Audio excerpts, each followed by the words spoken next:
Hey everyone, this is Corey from Bells Deep. I am going to do a little walkthrough today of my new single, just dropped in.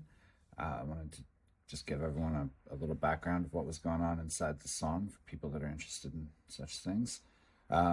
Basically what I've got here is my GarageBand session. I record everything in GarageBand because I'm not smart enough to use anything else. So basically, I have all my tracks here.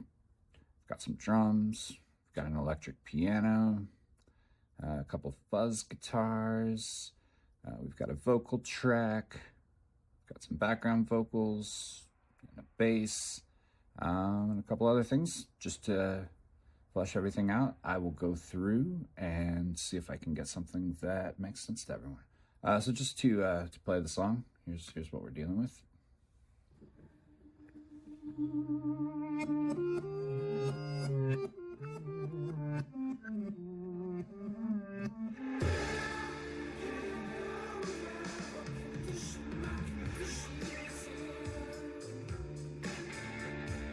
Look up this morning, the sun down, shining in. I found my mind in a brown paper bag within. I tripped on a cloud and fell 8 miles high. Tore my mind, jagged sky. Just dropped in to see what condition my condition is in.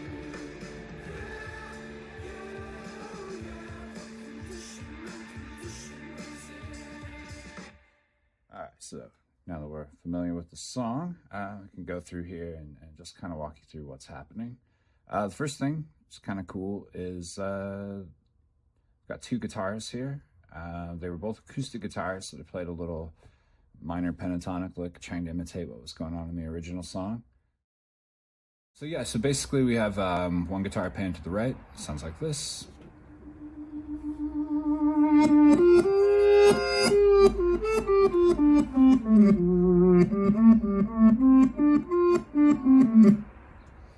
And then we've got another guitar pan to the left, sounds like this.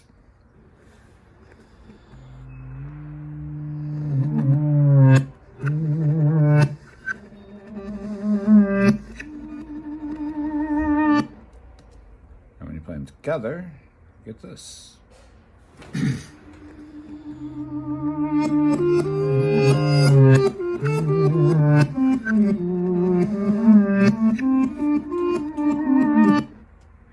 Kind of a cool psychedelic effect.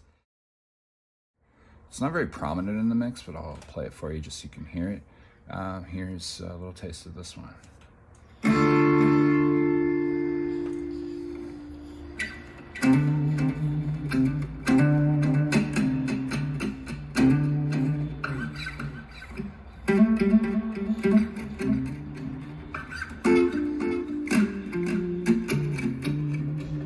Just doing some kind of bluesy fills. It's really far back in the mix. You can kind of hear it here. Look up this morning with the sun down.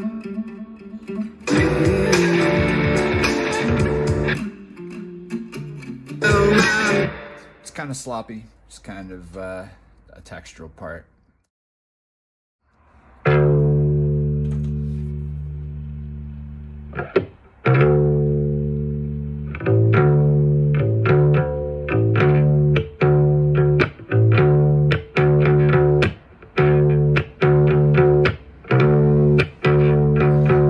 This is most likely my amp track, running through an Ampeg SVT, getting a nice amount of grit on there, a little bit of click from the pick. It's on my P-bass, everything I record is with the P-bass, and you can just really hear the bite and the grit in there.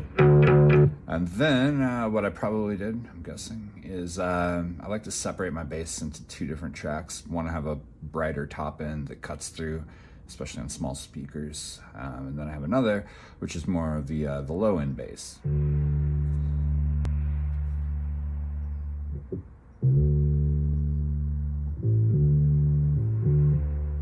It's much more low frequency, not a lot of bite, nice and compressed, just to hold down a nice solid low end, keep everything thick and consistent.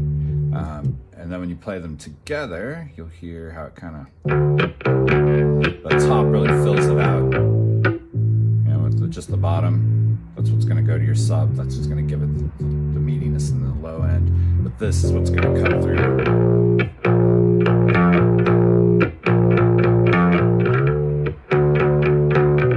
Sometimes you got to make your bass a little more distorted than you might think to cut through. This would have just been a stack of me singing yeah, yeah, yeah over and over. Yeah, yeah, yeah, what condition my condition was in. Then I'm guessing this one would be the reverb for that.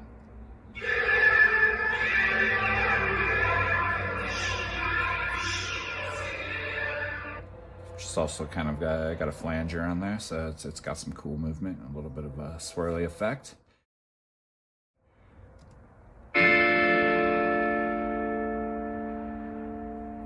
So this would have been my ES 335.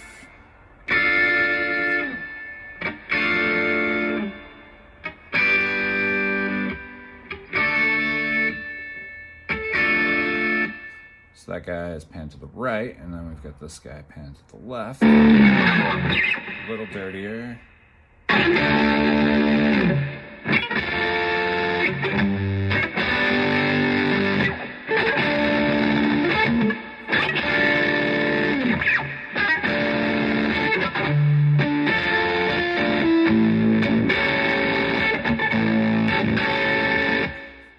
Mix those two together, you're going to get the stereo effect, but the contrasting tones are going to kind of set them off a little bit from each other.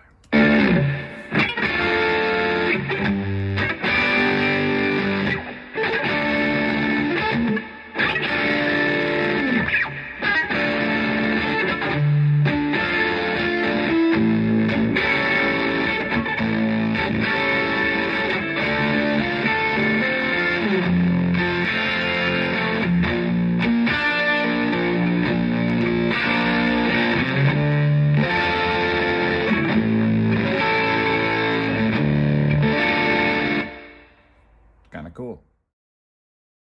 Some electric piano, kind of a Fender Rhodes.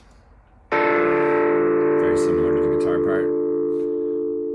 Got a kind of a little bit of distortion on it.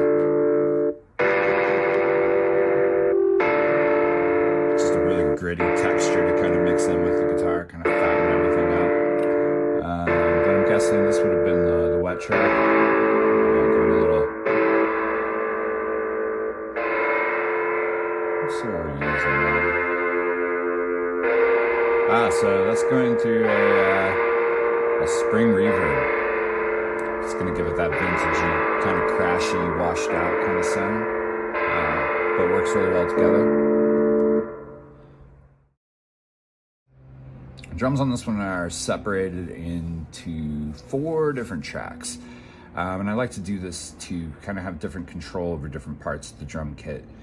To emphasize or de-emphasize or put something back in the mix a little bit, just add some depth and some 3-dimensional character.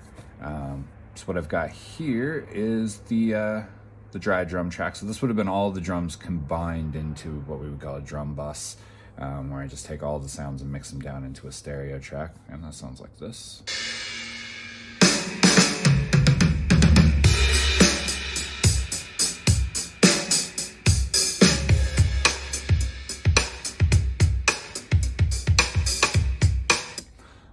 Pretty basic drum sound, got a nice thump to it.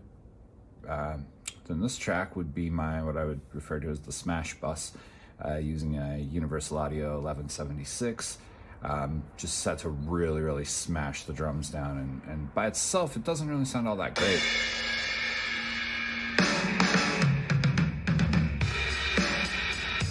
You can hear everything is just really, really tight and smashed and kind of over exaggerated, which by itself isn't really that usable of a drum sound. But when you mix it in, here I'm going to take it out. Here's a regular drum track, and now with the smash mixed in, take it out. So still good. This just adds a little bit of punch to it, makes it cut through. So you'll hear it kind of gives everything a little bit more life, and it just helps it cut through the mix a little bit. Then down here, what I've referred to as drum bus dirt, very eloquently, would be the drum track, the drum mix that I ran through a tape machine plug-in through a lot of saturation to add a very distorted sound to, again, just give it some harmonic character and make it jump out of the speakers.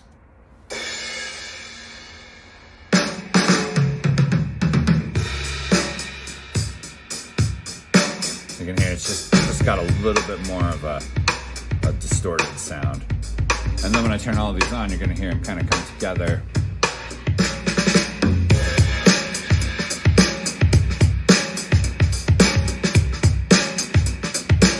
So it's going to give it a way more punchy sound. Then the last element that I throw in, referred to as wet drums here, is going to be the drums into a reverb.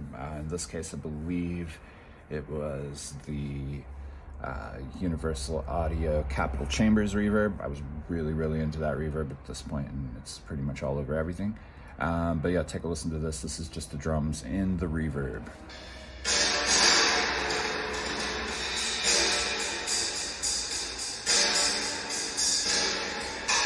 Turn them up a little bit. It just makes them sound like they're in a big live space. But this is going to be mixed in very lightly because that obviously isn't going to work for punch and for clarity. So when I bring all of these guys in, what you hear is going to be the combination of those 4 different tracks, and it's going to sound like this. And you can tell as I take out the reverb, it just gets a lot closer, less spacious.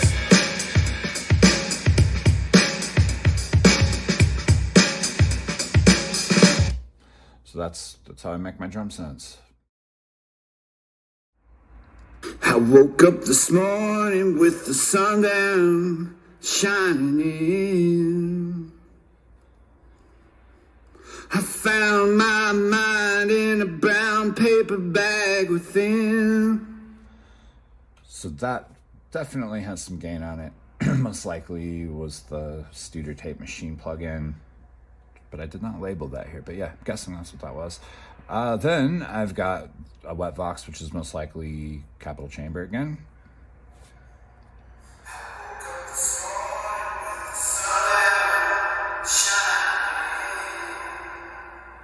Just a lot of space. Great convoluted.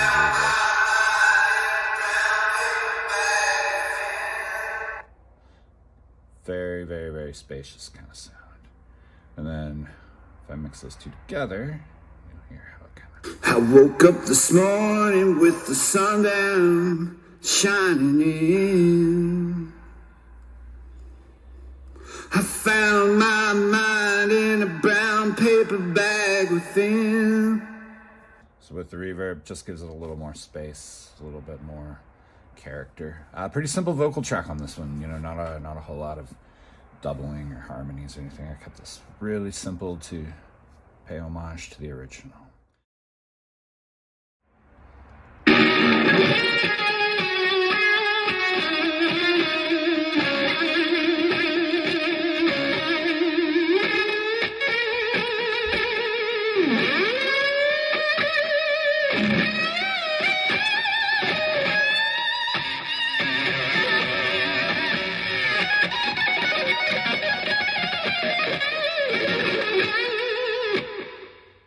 Pretty intense sound. Again, I didn't mix that down. I left it. This is all just GarageBand stuff.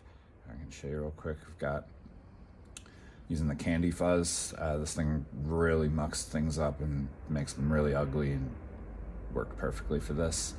For the amp, using the Boutique Retro Combo. I use that one quite frequently. It's pretty basic sound. There's a tape delay and the GarageBand reverb. I didn't even bother mixing it down or putting anything better on it because it all worked. And sometimes when things work, you just don't mess with it. So yeah, so that's a kind of an overview of everything that's in this track. Hope you enjoyed this, and maybe I'll do a few more of these sometime. Thanks for hanging out with me. Bye-bye.